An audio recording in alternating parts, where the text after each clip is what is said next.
Budget సమావేశాలలో ఎప్పుడు శాసనసభ్యులకు మంత్రులకు క్రీడా పోటీలు నిర్వహించేది. అదేవిధంగా వివిధ కళలకు సంబంధించి కళాకారులుగా శాసనసభ్యులు మంత్రులు పర్ఫామ్ చేయడానికి కూడా అప్పుడు కార్యక్రమాలు తీసుకునేది. సరే, రకరకాల కారణాల చేత స్పోర్ట్స్ స్పిరిటే కొంత లేకుండా పోయింది. తమరు అనుమతిస్తే ఒక ఆల్ పార్టీతోని ఒక కమిటీ వేయండి.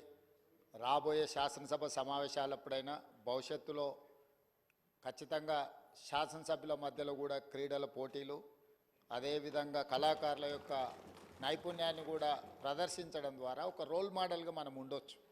ఎందుకంటే మన వ్యవహారం, మన విధి విధానాలు, మన ప్రవర్తనను బట్టి మన తర్వాతి తరాలు నేర్చుకుంటూ ఉంటాయి.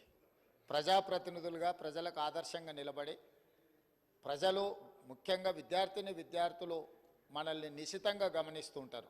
కాబట్టి తమరు అన్ని పార్టీల నుంచి ఒక కమిటీని కాన్స్టిట్యూట్ చేసి వాళ్ళ సలహాలు సూచనలు తీసుకొని రాబోయే శాసనసభ సమావేశాల నుంచి ప్రతి సంవత్సరం ఒకసారి, పర్టికులర్గా బడ్జెట్ సెషన్స్లో కొంత సమయం ఉంటుంది కాబట్టి శాసనసభ్యుల మధ్యలో కూడా తమరు క్రీడల పోటీలను నిర్వహించడానికి ఆదేశాలు ఇస్తే బాగుంటుంది. ఒకసారి తమరు కూడా అది పరిగణలోకి తీసుకోవాల్సిందిగా నేను కోరుతున్నా అధ్యక్ష.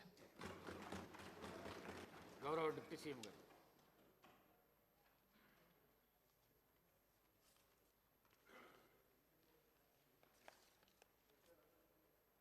Honorable Speaker, sir, I beg to